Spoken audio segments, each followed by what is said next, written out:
Imam Nawawi rahimahullah, pernah dengar Imam Nawawi ya? Meninggal belum 40 tahun, karya ilmiahnya sangat banyak. Banyak sekali. Hadis 40, Arba'in Nawawi, ada Riyadus Shalihin, ada banyak. Beliau itu teman-teman kalau mau tidur malam, ini caranya dia ya. Bukan berarti saya minta teman-teman begitu, tapi lihat bagaimana mereka maksimali waktu. Imam Nawawi rahimahullah itu belajar di 13 guru dengan 13 kitab sehari. Jadi kayak Bapak Ibu sekarang hadir begini sekali belajar sama kami, ini 13 kali pertemuan begini dalam sehari beliau buat. Orang kalau kuliah pun sekarang itu maksimal 5 materi, 6 gitu kan. Ini beliau 13 kitab di 13 guru, berbeda-beda bahasannya. Dan tidak cukup, saya tidak berhenti, tidak mengatakan, aduh sudah deh saya sudah belajar tadi capek, enggak. Pulang ke rumah nih, dia bersih-bersih, kemudian dia mulai pada saat mau tidur, dia ambil buku, kitab. Yang dia belum pelajari pada hari itu, kitab lain. Lalu dia tidur sambil berdiri, Imam Nawawi itu. Dia tidur menyandar di tembok, kemudian satu kakinya diangkat, dilipat, yang satunya menopang diri, lalu tidur. Begitu dia bangun baca buku. Begitu mereka luar biasa memaksimalkan waktunya gitu. Jadi nggak diisi dengan hal yang sia-sia, gitu kan? Kadang-kadang kan banyak orang di antara kita sudah nggak tahu harus buat apa, pegang handphone buka lagi, tutup. Padahal sudah tidak ada WA yang masuk. Nggak perlu lagi lihat itu. Kenapa nggak baca istighfar? Kenapa nggak baca salawat? Kenapa nggak berdoa? Kenapa nggak coba baca ayat Al-Quran? Lebih besar manfaatnya. Kan gitu.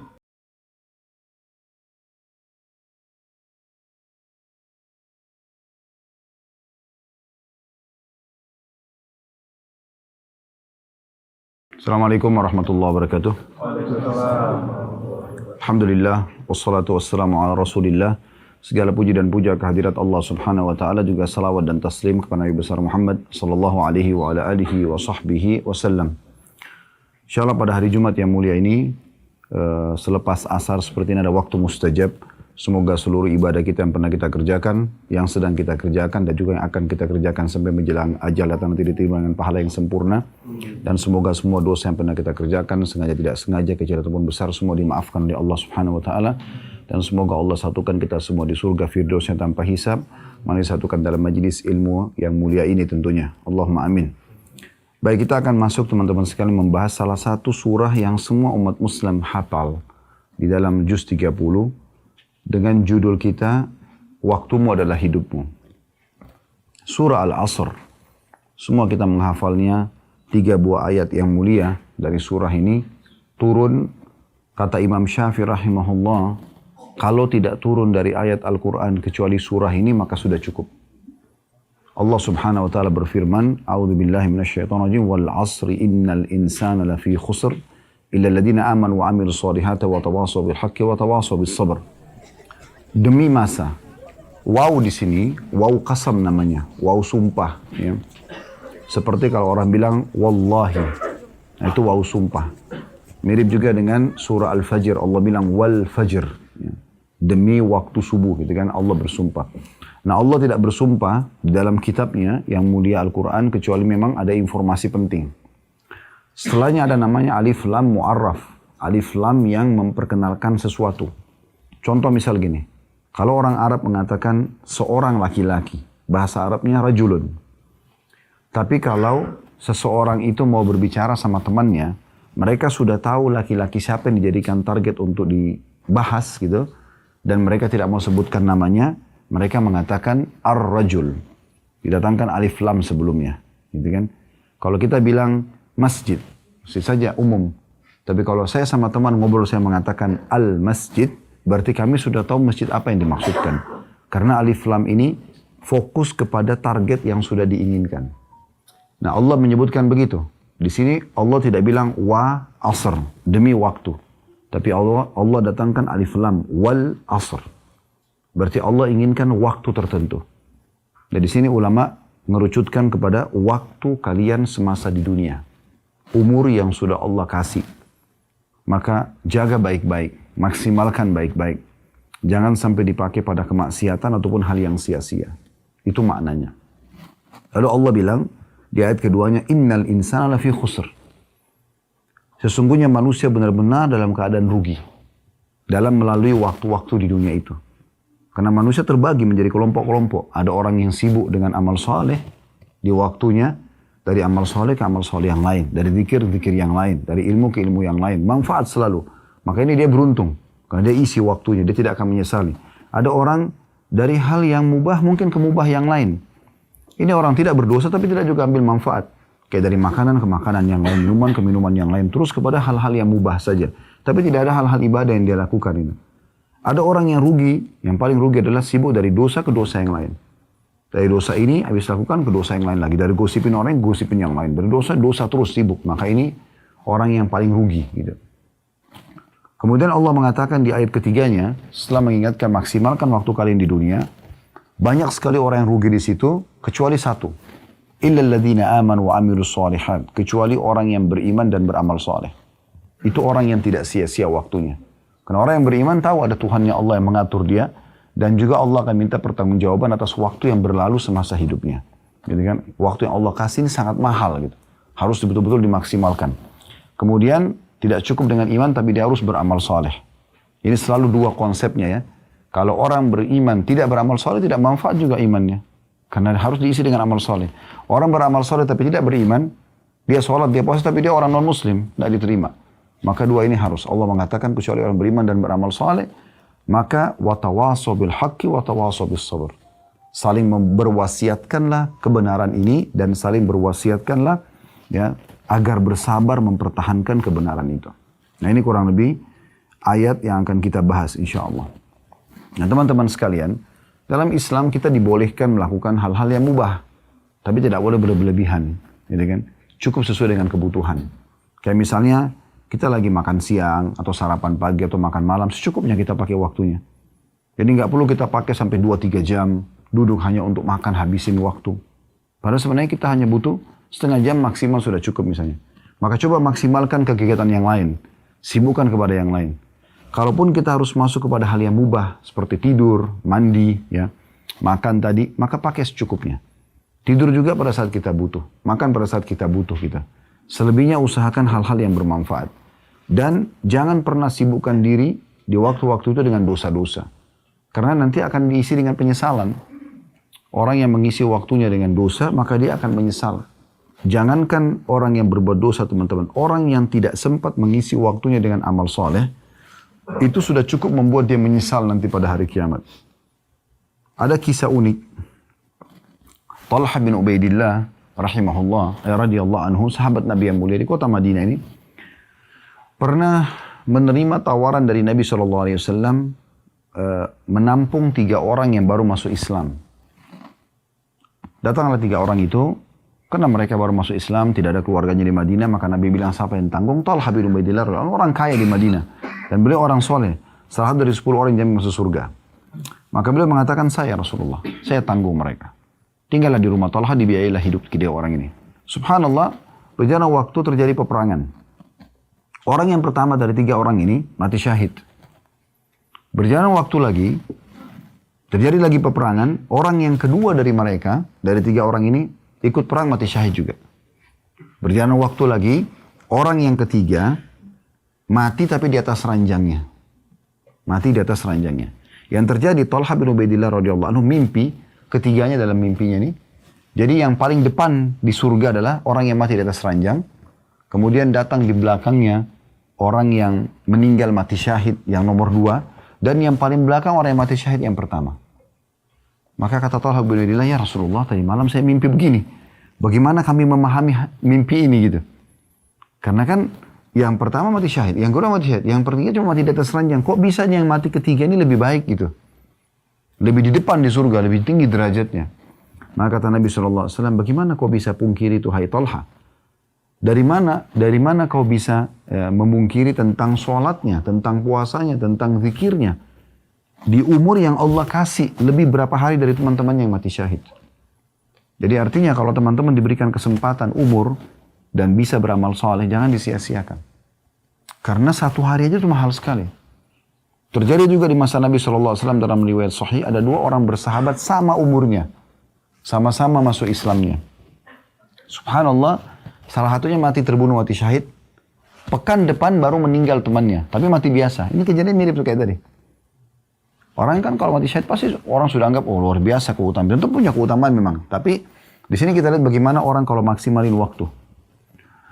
Maka setelah menyolati jenazah orang yang kedua, orang yang pertama Nabi sholat itu juga mati syahid. Orang yang kedua mati biasa di atas ranjangnya, mati kena ajal datang, disolati oleh Nabi SAW. Lalu Nabi bilang begini setelah sholat, bagaimana menurut kalian tentang orang ini dibandingkan temannya dia yang pekan lalu? Maka kata para sahabat, ya Rasulullah, semoga saja orang ini yang baru kita sholatin bisa mencapai derajat sahabatnya karena persahabatannya maksudnya. Karena kan yang pekan lalu mati syahid. Kata Nabi SAW, di mana kau dengan ibadahnya orang yang baru mati ini sepekan? Sesungguhnya ketahuilah perbedaan derajat antara orang yang baru kita sholat yang mati di atas ranjang dengan orang yang mati syahid pekan lalu antara langit dan bumi. Maksudnya lebih tinggi orang ini. Jadi teman-teman, kalau Allah kasih kesempatan walaupun 1 menit saja, jangan disia-siakan. Sekarang begini, sebagai bahan muhasabah saja, introspeksi diri buat kita semua. Tentu dimulai dari saya.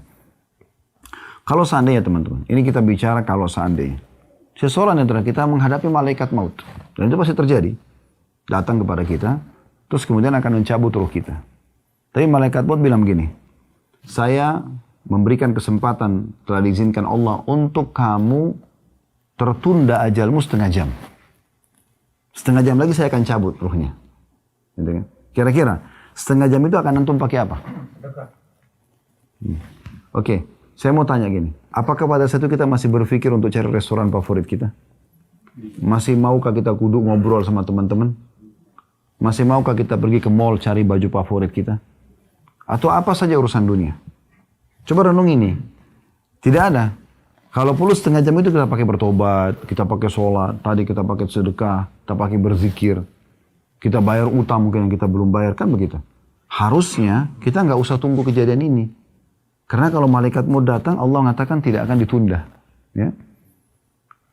Kata Nabi SAW pada saat belum melewati satu kuburan, beliau mengatakan kepada para sahabatnya untuk memberikan peringatan. Demi zat yang jiwaku dalam genggamannya, demi Allah, sesungguhnya yang ada dalam kuburan ini sekarang, lebih dia cintai 2 rakaat sholat sunnah kalian dibandingkan dunia dan seluruh isinya. Artinya kalau orang ini hidup sekarang, dia akan mengejar sholat 2 rakaat yang kalian sempat kerjakan, itu lebih dia suka daripada dikasih dunia dan seluruh isinya. Coba renungi teman-teman, berapa banyak orang yang meeting meninggalkan sholat Jumat, meninggalkan sholat wajibnya, ya, orang tuanya telepon tidak dipedulikan, banyak kesempatan emas amal soleh yang dia sia-siakan. Ini kenapa? Karena memang dia tidak subhanallah menyia-nyiakan. Nah tujuan kita taklim sore ini untuk itu. Ya, bagaimana kita coba memaksimalkan waktu kita isi dengan hal-hal yang bermanfaat. Selalu tanyakan, dari bermanfaat yang satu bermanfaat yang lain. Bahkan, usahakan teman-teman sekalian, kalau kita kerjakan hal-hal mubah, ada nilai pahalanya. Bagaimana caranya Ustaz? Sekarang makan, bisa nggak akan jadi dapat pahala? Minum, tidur, ya, ngobrol, bisa nggak dapat pahala semua? Bisa. Syekh Abu Bakar Jazair rahimahullah, salah satu ulama yang pernah mengajar 40 tahun di Masjid Nabawi, sudah meninggal beliau. Beliau banyak punya karya tulis, diantaranya Minhajul Muslim yang kami bedah ada di YouTube ya. Beliau pernah merincikan masalah itu. Bahwasanya hadis Nabi SAW, innamal amalu binniyat, semua sesuai dengan niat, wa innamal likulli imri'in ma nawa, semua orang akan dibalas sesuai dengan niatnya. Ini menandakan dari hadis ini, bisa saja seseorang dengan niatnya, itu dia mengalihkan sesuatu yang mubah menjadi sunnah. Contoh misal, kalau kita ngantuk, dan kita katakan, ngantuk, tidur langsung. Hanya sekedar ingin menghilangkan ngantuk atau capek kita. Mubah. Nggak dosa, nggak pahala gitu kan. Tapi ini bisa kita ubah menjadi pahala. Bagaimana caranya? Niatkan dalam hati, kalau tidur yang akan kita kerjakan itu untuk memberikan hak tubuh yang Allah amanahkan. Kita niat begitu, ini sama niat saja nih. Pengalian niatnya gitu kan. Maka akhirnya tidur kita yang 6 jam, 7 jam ini, itu akan ya, berubah menjadi pahala. Karena kita nggak mungkin ngantuk kecuali memang penciptanya. Allah yang memberikan kita rasa ngantuk. Sinyal kalau tubuh kita sedang butuh istirahat kan begitu. Jadi jangan cuma sekedar ngantuk, plak, langsung tidur gitu. Enggak, tapi bagaimana kita niatkan, oh ini untuk memberikan hak tubuh yang sedang Allah amanahkan. Karena memang tubuh harus dirawat kan. Tidak usah kita bicara kita masih hidup. Meninggal saja jadi jenazah, bukankah jenazah harus dimandikan? Kenapa jenazah dimandikan? Padahal toh sebentar masuk tanah dan dimakan oleh belatung tanah jasadnya. Yang hidup kan ruhnya gitu kan. Karena memang Allah SWT meminjamkan kepada kita itu dan kita harus menjaganya. Apalagi orang yang hidup gitu kan. Mandi juga begitu. Allah Subhanahu wa taala memberikan kepada kita mandi segar. Kita merasa lebih segar. Ya, kalau kita tubuh ini lagi butuh pembersihan, kita diberikan oleh Allah rasa gerah. Maka dengan mandi kita segar. Kalau kita mandi saja cuma sekedar segarin badan biasa, karena nggak mau gerah, maka mubah. Tapi kalau kita niat memberikan hak tubuh kita yang Allah amanahkan sehingga kita rawat, maka menjadi pahala. Begitu juga dengan tidur, begitu juga dengan yang lainnya. Kita niatkan tidur untuk memberikan hak tubuh kita agar istirahat. Dan semua itu bisa menjadi pahala di sisi Allah subhanahu wa ta'ala. Ada sebuah hadis Nabi SAW yang perlu kita renungi, hadis Bukhari. Kata Nabi SAW, ni'matani magbulun fihima kathirun minan nas. Ada dua nikmat Allah yang melimpah sebenarnya. Orang semua bisa rasakan. Tapi dilalaikan oleh banyak manusia. Banyak manusia anggap remeh. Yaitu yang pertama, as-sihhatu. Kesehatan. Dan yang kedua, wal faraq. Waktu lowong. Ya. Jadi waktu lowong ini teman-teman bukan untuk dipakai buang-buang gitu. Tapi dipakai hal yang bermanfaat. Kan? Dan ini perlu sekali untuk diperhatikan dan kita sendiri masing-masing mengetahui. Bukan kita tidak boleh duduk bersantai, enggak, tapi bersantai itu pun sesuatu yang berisi manfaat. Nanti kita dengar bagaimana para salafus saleh mengisi waktu-waktu mereka. Ya. Ada peringatan yang baik dari Hasan Basri rahimahullah. Beliau mengatakan perkataan yang baik untuk menjadi bahan renungan. Beliau mengatakan, Ibna Adam innama anta ayyamun kullama dhahaba yawmun dhahaba ba'duk. Artinya, wahai anak Adam, kamu hanya kumpulan-kumpulan hari. Setiap kali harimu berlalu satu hari, maka pergilah sebagian dari dirimu. Jadi sebenarnya teman-teman yang dilakukan oleh orang-orang muslim, bangga dengan ulang tahunnya, merasa hebat, prestasi itu keliru. Kita justru harus hati-hati itu. Ya. Karena Allah SWT kalau memberikan kita kesempatan umur, bukan untuk mabuk-mabukan, bukan untuk maksiat, justru untuk beribadah. Semana sudah kita jelaskan tadi, dua riwayat tentang kisah orang yang meninggal tapi sempat beribadah sepekan saja beda dengan temannya, sudah cukup beda derajatnya di sisi Allah subhanahu wa ta'ala. Umar bin Abdul Aziz rahimahullah, seorang khalifah Umayyah yang berkuasa dari tahun 99 sampai 101, 2 tahun beliau berkuasa. Sebagian ulama ada yang mengatakan dia adalah khalifah Rashidah yang kelima. Maksudnya setelah Abu Bakar, Umar, Uthman, Ali, dia yang kelima. Karena solehnya luar biasa gitu. Yang jelas, banyak nasihat beliau yang sangat unik ya, dan menyentuh hati. Di antaranya beliau mengatakan, Innal laili wan nahar ya'malani fika fa'mal fihima. Ketahuilah bahwasanya malam dan siang itu bekerja untukmu. Jadi siang dari pagi tadi sampai sore begini ini, Allah siapkan ini sedang bekerja buat kita. Dia siapkan dirinya buat kita gitu. Begitu juga malam nanti juga bekerja untuk kamu. Maka bekerjalah ya dengan memaksimalkan keduanya. Jadi jangan sampai kita sia-siakan. Teman-teman sudah tahu Umar bin Khattab radhiyallahu anhu itu kalau tidur malam, beliau selalu letakkan ada genangan ember, air, bejana di dekat ranjangnya. Dan kalau beliau tidur, beliau seringkali meletakkan tangan di bawah pipi atau kadang-kadang digeser sedikit. Kalau dia terbangun dan tersentuh dengan air itu, maka dia bangun dan tidak pernah lagi tidur, diisi dengan sholat malam. Karena ingin memaksimalkan waktunya. Imam Nawawi rahimahullah, pernah dengar Imam Nawawi ya? Meninggal belum 40 tahun, karya ilmiahnya sangat banyak. Banyak sekali. Hadis 40, Arba'in Nawawi, ada Riyadus Shalihin, ada banyak. Beliau itu teman-teman kalau mau tidur malam, ini caranya dia ya. Bukan berarti saya minta teman-teman begitu, tapi lihat bagaimana mereka maksimali waktu. Imam Nawawi rahimahullah itu belajar di 13 guru dengan 13 kitab sehari. Jadi kayak Bapak Ibu sekarang hadir begini sekali belajar sama kami, ini 13 kali pertemuan begini dalam sehari beliau buat. Orang kalau kuliah pun sekarang itu maksimal 5 materi, 6 gitu kan. Ini beliau 13 kitab di 13 guru, berbeda-beda bahasannya. Dan tidak cukup, saya tidak berhenti, tidak mengatakan, aduh sudah deh saya sudah belajar tadi capek. Enggak. Pulang ke rumah nih, dia bersih-bersih, kemudian dia mulai pada saat mau tidur, dia ambil buku, kitab. Yang dia belum pelajari pada hari itu, kitab lain. Lalu dia tidur sambil berdiri, Imam Nawawi itu. Dia tidur menyandar di tembok, kemudian satu kakinya diangkat, dilipat, yang satunya menopang diri, lalu tidur. Begitu dia bangun baca buku. Begitu mereka luar biasa memaksimalkan waktunya gitu. Jadi nggak diisi dengan hal yang sia-sia, gitu kan? Kadang-kadang kan banyak orang di antara kita sudah nggak tahu harus buat apa, pegang handphone, buka lagi, tutup. Padahal sudah tidak ada WA yang masuk. Nggak perlu lagi lihat itu. Kenapa nggak baca istighfar? Kenapa nggak baca salawat? Kenapa nggak berdoa? Kenapa nggak coba baca ayat Al-Quran? Lebih besar manfaatnya, kan gitu. Itu contohnya. Imam Ahmad mengingatkan, rahimahullah mengatakan, Aku hanya melihat masa muda itu, yang selalu orang anggap, saya masih muda, atau waktu lowong itu, seperti sesuatu yang menempel di bajuku, dan dia jatuh. Gitu kan. Setiap orang kadang-kadang terlalaikan dengan masalah ini. Abul Walid Al-Baji, rahimahullah, juga berkata, jika aku telah mengetahui dengan sangat yakin bahwa hidupku di dunia ini seperti 1 jam di akhirat. Karena kan satu hari di sisi Allah kan sama dengan 1000 tahun gitu kan. Jadi besar sekali waktu di akhirat. Dan waktu dunia ini pendek. Kalau aku tahu bahwasanya waktuku di dunia ini dibandingkan akhirat sama dengan 1 jam saja waktu akhirat, maka mengapa aku tidak bakhil dengan waktu hidupku untuk melakukan perkara yang sia-sia, dan hanya kujadikan hidupku ini dalam kebaikan dan ketaatan saja. Abu Bakar mengingatkan radhiyallahu anhum, statement beliau yang menarik. Beliau mengatakan, inna lillahi haqqan bin nahari la yakbaluhu bil lail. Ketahuilah ada hak-hak Allah di siang hari. Allah enggak terimanya di malam. Walillahi haqqun bil lail la yakbaluhu bin nahar. Dan Allah punya hak di malam hari, tidak diterima di siang hari.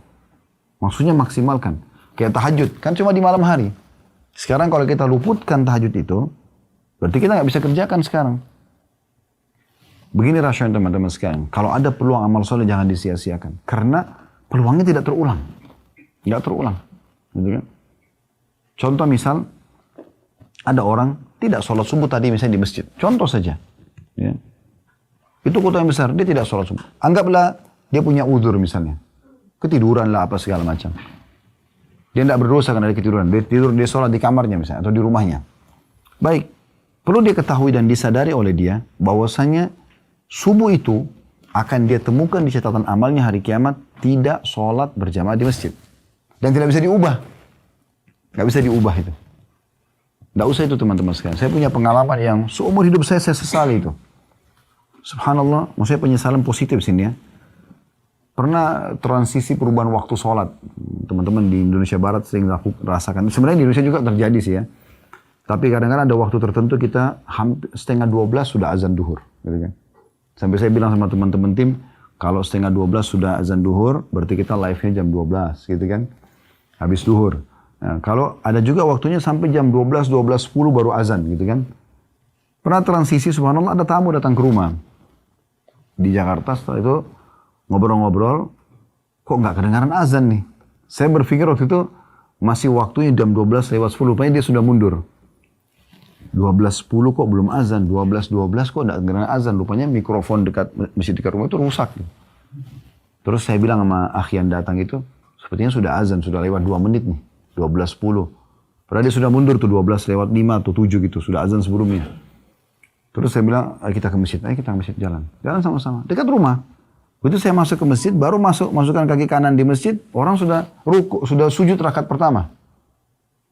Terus saya masuk sama akhi ini, sholat sama-sama, itu masbuk 1 rakaat. Tapi setelah salam teman-teman sekalian, saya jadikan bahan introspeksi diri sendiri. Saya sampai mengatakan subhanallah, ya, saya bahkan tidak bisa minta sama imam kembali dong ke rakaat pertama karena saya mau ikut dari takbiratul ihram. Gak bisa. Tercatat di buku amal saya, sholat duhur itu di hari itu masbuk 1 rakaat. Dan tidak bisa diperbaiki. Permasalahannya itu kalau amal soleh. Kalau kita nggak jeli mencari kesempatan untuk memaksimalkannya, maka susah. Ya. Kalau dosa, kita masih punya kesempatan untuk bisa memohon ampun, Allah maafkan, gitu kan? Tapi tentu kalau kita pertemukan teman-teman, mana yang lebih baik? Kita sibuk dengan amal soleh atau kita bertobat dari dosa? Tentu saja sibuk dengan amal soleh. Tidak boleh orang mengatakan, oh saya buat dosa aja sekarang, toh nanti kalau saya tobat juga Allah akan terima. Ya kalau dia nasuha memang diterima. Tapi waktu-waktu yang dia buat dosa dan akhirnya Allah bersihkan setelah dia taubat, ini berarti kosong dari amal soleh ini. Yang mungkin satu amal soleh cukup mengangkat derajat dia yang tinggi di surga. Dari mana kita tahu? Mungkin senyum dengan seorang muslim, mungkin ini, mungkin itu. Cukup mengangkat derajat yang sangat jauh di surga. Perbedaan jauh sekali. Sampai Nabi SAW pernah mengatakan atau kepada satu orang sahabat,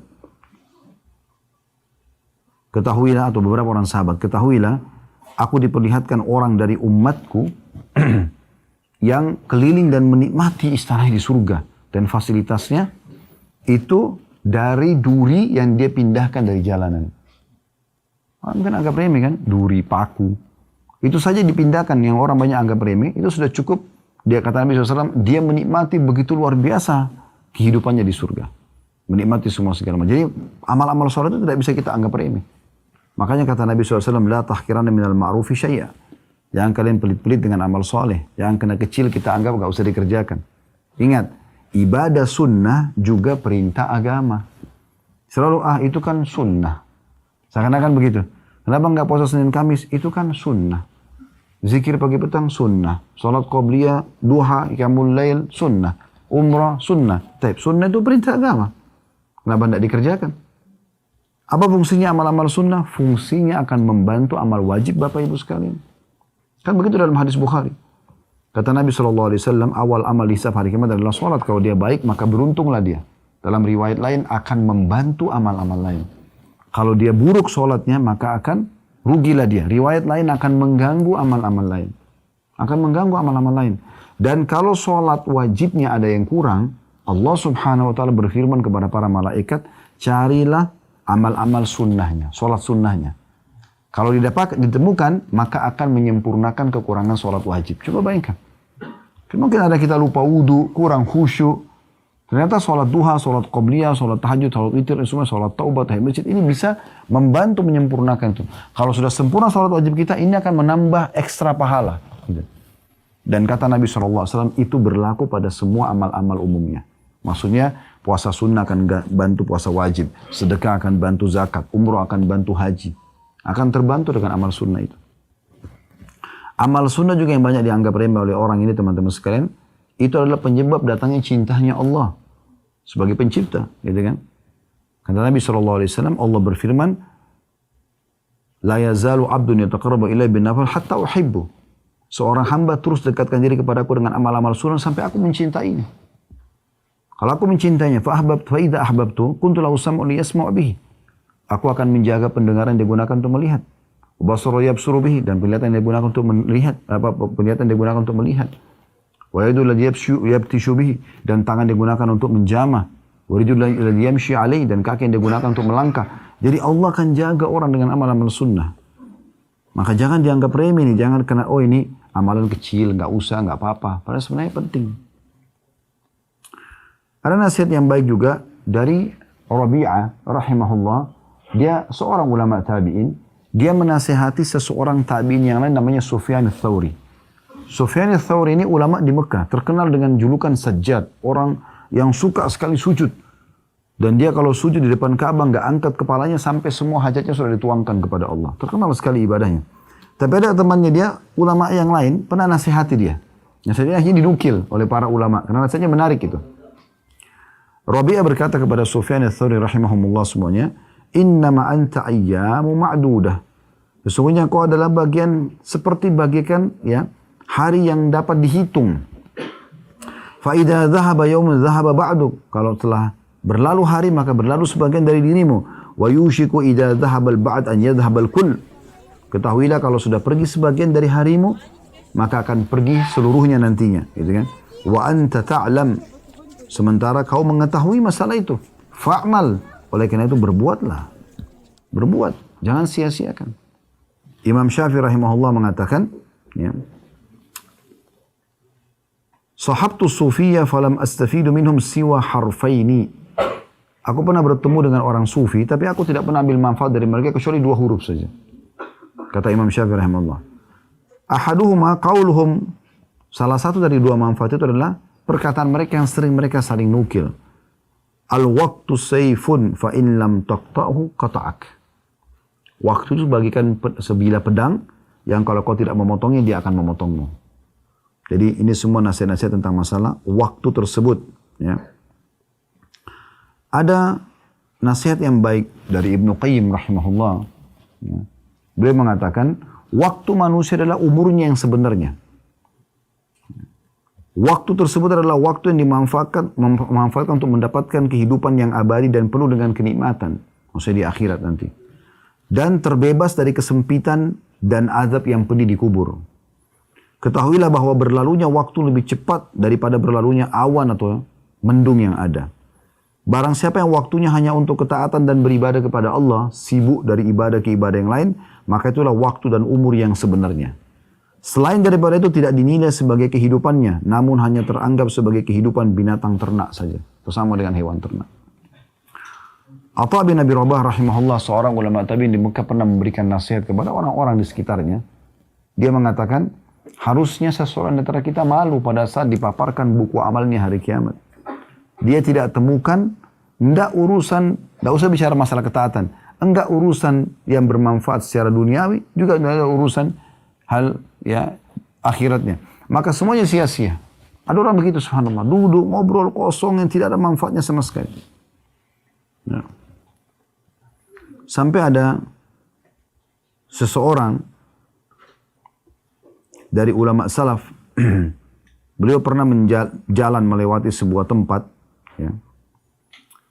Dan beliau lihat ada orang lagi duduk di warung kopi, duduk main dadu, main kartu, ngobrolnya itu aja berputar-putar terus, gitu kan. Maka beliau sambil menghadap ke murid-muridnya dan berkata sebuah nasihat yang menarik gitu. Beliau mengatakan, kalau seandainya waktu mereka bisa dibeli, aku akan beli. Kalau orang-orang ini yang duduk ngobrol kosong ini bisa jual waktunya, aku akan beli waktunya. Tapi orang kan tidak bisa, masing-masing sudah punya waktu tertentu. Waktu Bapak Ibu tidak bisa saya pakai, Bapak Ibu tidak bisa pakai waktu saya. Maka kita harus memaksimalkan waktu yang Allah berikan itu. Karena memang waktu ini sangat terbatas, jadi harus betul-betul kita isi dengan hal-hal yang bermanfaat. Kemudian juga Hasan Basri berkata dalam sebuah statement yang menarik ya. Kalau tadi yang nasihatin yang bilang kalau mau beli waktu itu namanya Jamaluddin Al-Qasimi rahimahullah. Sebagian salaf pernah kalau mereka masuk ke WC, kalau mereka masuk ke WC, mereka suruh anaknya di depan pintu WC baca kitab sambil dia dengar.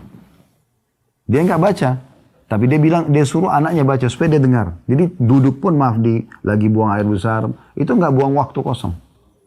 Tetap dia dengarin ilmu gitu, tapi dari luar, bukan dalam WC-nya. Begitu mereka maksimalin waktunya. Hasan Basri pernah menasihati mengatakan, Ibnu Adam, iyyaka wat taswif.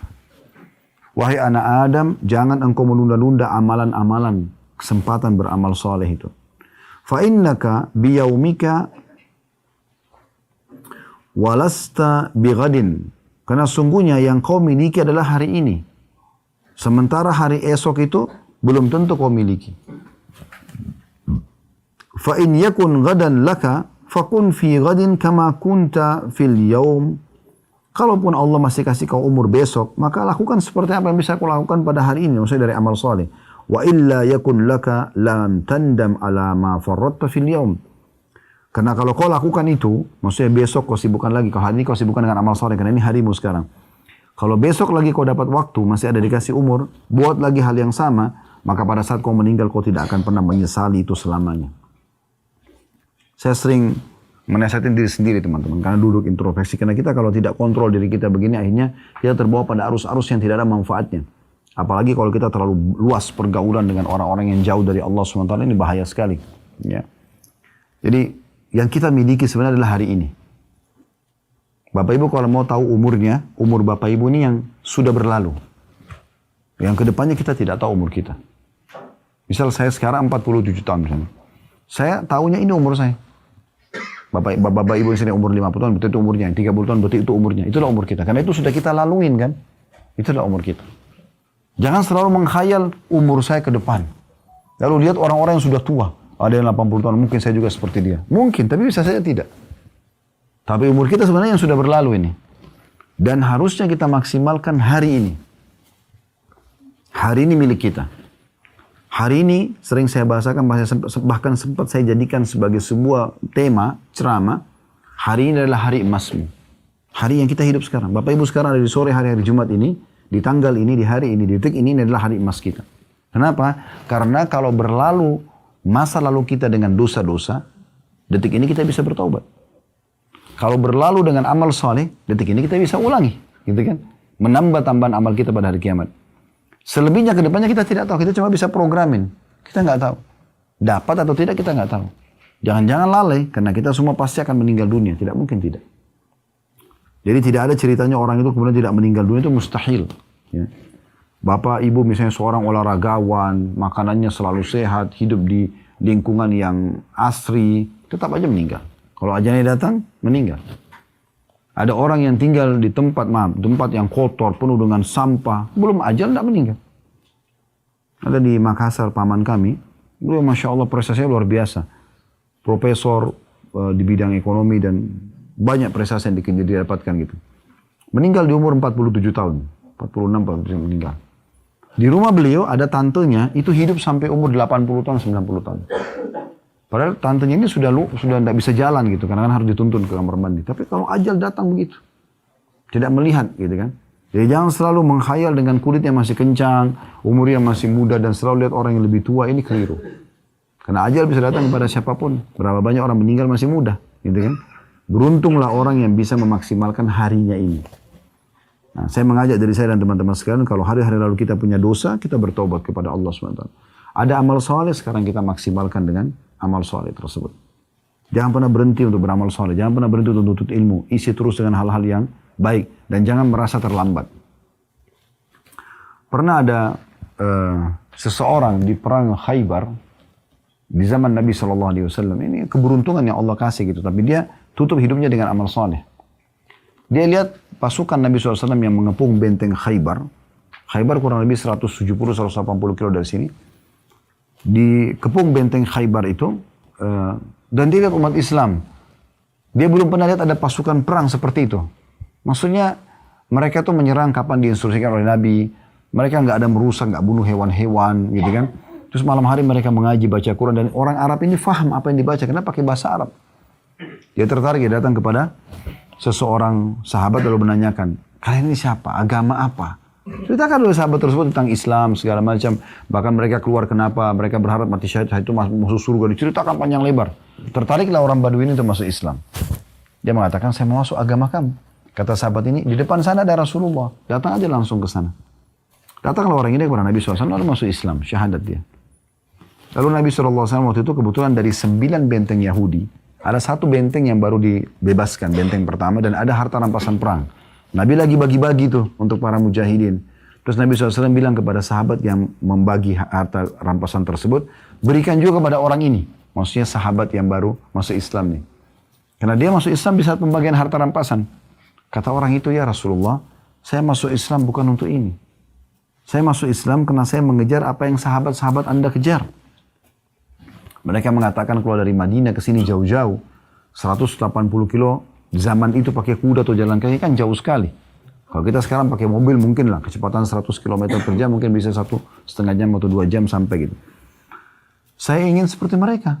Saya berharap ada anak panah Yahudi, lepas dari benteng ini, tunjuk benteng itu, lepas kemudian kena dada saya di sebelah sini, dia tunjuk titik dadanya, dan tembus di sini. Kemudian saya mati syahid, saya masuk surga. Kata Nabi SAW, Allah akan berikan kalau kau ikhlas. Kalau kau tulus, Allah kasih itu. Gitu kan? Maka, pisahlah dia dengan Nabi SAW, berkecamuk perang. Nah kebetulan strategi orang-orang Yahudi pada saat itu berperang, memang seperti tadi yang digambarkan oleh orang ini. Dia saksikan dari awal peperangan. Jadi mereka itu tidak berani menghadapi muslimin secara langsung, mereka lepaskan anak-anak panah dari dalam benteng. Gitu kan? Serang umat Islam, sekian ratus, sekian ribu anak panah mungkin dilemparin gitu kan. Ya nasib-nasib kan, kalau membunuh ya mereka terima, itu yang mereka harapkan. Yang jelas ada satu anak panah lepas di antara sekian banyak anak panah dan kena orang ini. Subhanallah, anak panah itu kena di titik yang dia tunjuk. Di dada sebelah kirinya tembus di tempat yang dia tunjuk. Waktu selesai serangan panah orang-orang Yahudi, Nabi SAW kumpulin jenazah yang mati terbunuh dari sahabat. Dan di antaranya orang ini. Kata Nabi SAW, apakah orang ini tadi yang baru masuk Islam? Kata para sahabat, iya ya Rasulullah. Kata Nabi SAW, Maha suci Allah ya, yang telah benar dengan janjinya. Siapa yang mau melihat orang ya, ahli surga yang belum pernah sujud sekalipun, maka lihatlah orang ini.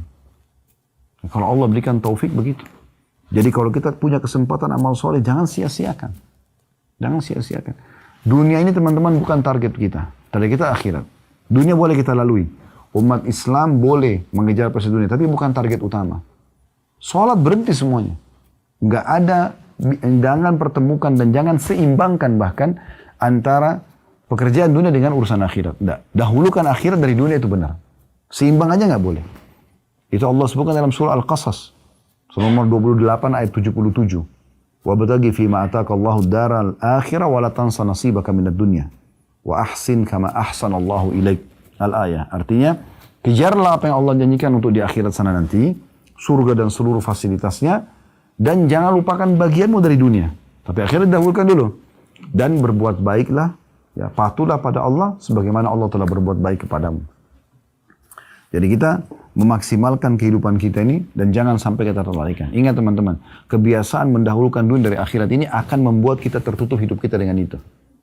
Makanya Ibnu Qayyim rahimahullah pernah melihat sendiri depan mata kepalanya ada seseorang pedagang, setiap kali diingatkan sholat gak mau dengar segala macam. Pada saat dia mau meninggal Ibnu Qayyim ketemu. Lalu Ibnu Qayyim mendengarkan sendiri, dia mengatakan waktu disuruh syahadat, dia mengatakan baju itu yang bagus, kain itu yang bagus, 5 dirham, 10 dirham. Dia kayak orang dagang sampai meninggal. Karena itu memang yang dia tuh targetnya itu.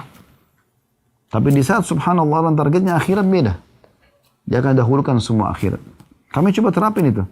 Kalau Bapak Ibu datang ke Ajot di Jakarta restoran kami, 10 menit sebelum azan tidak boleh terima orderan. Larang supaya nggak boleh. Semua harus sholat. Bapak-bapaknya tamu kita ajak ke masjid. Ibu-ibunya ada musola. Kita ajak sholat gitu kan. Nah kemudian kalau yang mau cari restoran lain silahkan, tidak masalah. Tidak usah takut dengan rezeki. Tidak pernah kosong orang datang. Bahkan orang datang kadang-kadang merasa nyaman saja. Mereka ikut sholat bersama kita, ada kultum di masjid mereka ikut gitu kan. Karena dari satu sisi juga, waktu kami pertama buka restoran di Kalibata sebelum pindah ke Condet dulu, itu ada beberapa restoran di sebelah kami di mall. Karena setiap kali mau sholat, kami turunkan rorindornya terus kita pasang, sedang sholat kita. Dipasang gitu. Jadi ada beberapa staf pegawai-pegawai dari restoran-restoran sebelah, tempat-tempat sebelah kami dulu datang. Bicara sama beberapa staf di Ajwad gitu. Di sini disuruh sholat ya? Iya. Enak sekali ya. Kita ini jangankan disuruh sholat. Jumat aja nggak boleh sholat. Karena pemiliknya orang non-muslim. Yang perempuan disuruh buka jilbab. Kenapa kita teman-teman yang Allah amanahkan rezeki dan perusahaan segala macam tidak coba terapkan Islam di perusahaan kita? Orang non-muslim itu maksa orang kita untuk tidak sholat. Disuruh buka aurat. Dan segala macam hal. Gitu. Kenapa kita tidak coba ini? Nah ini kita perlu dahulukan akhirat itu daripada dunia. Gitu kan? Wajibkan, kalau kami wajibkan untuk ada program tahfidz Quran, tahsin. Mereka belajar dulu Al-Quran, mereka tahfidz Quran. Bahkan kalau bisa hafal Quran dalam 2 tahun, kita kasihin uang, bonus. Kasih 10 juta uang, gitu kan. Jadi ada yang datang kerja sama kami itu hanya mau ikut tahfidz Qurannya saja.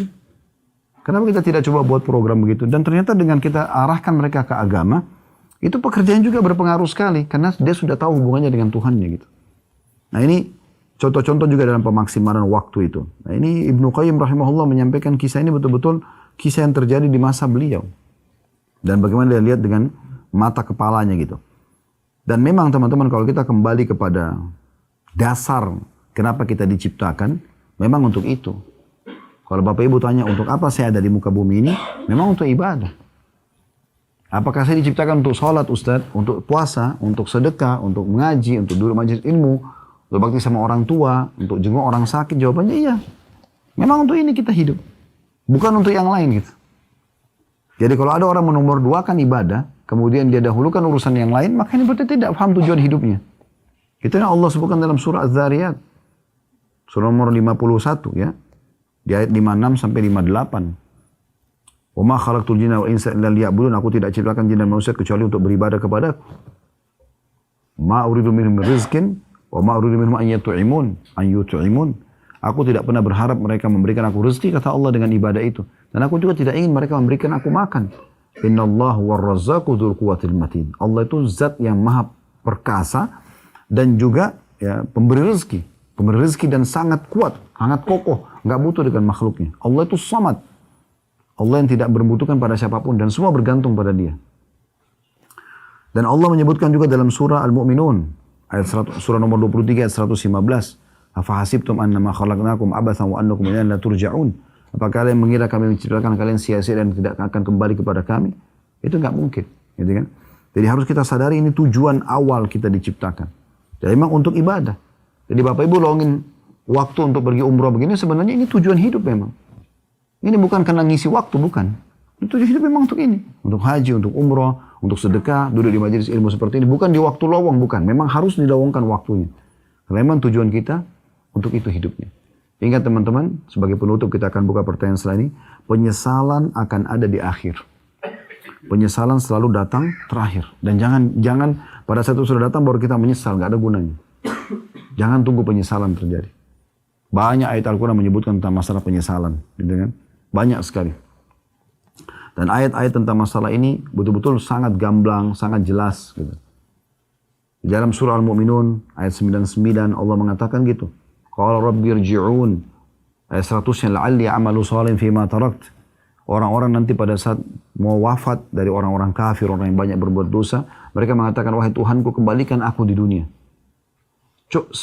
Semoga saja saya bisa beramal soleh. Dari amal-amal soleh yang aku sia-siakan. Mereka begitu, tapi kita jangan tunggu ini. Bapak Ibu sore ini mendengarkan dari kami, ini peringatan dari Allah Subhanahu Wa Taala. Ya, jangan tunggu nanti kematian datang, baru kemudian kita menyesal. Itu nggak ada gunanya. Di akhir surah Al-Munafiqun juga begitu Allah sebutkan. Ya. Wa anfiqu mimma razaqnakum min qabli an ya'ti ahadakumul maut fa yaqulu rabbi laula akhartani ila ajalin qaribin fa asaddaq wa akun minas salihin. Allah SWT mengatakan, infakkan, keluarkan apa yang kalian miliki itu.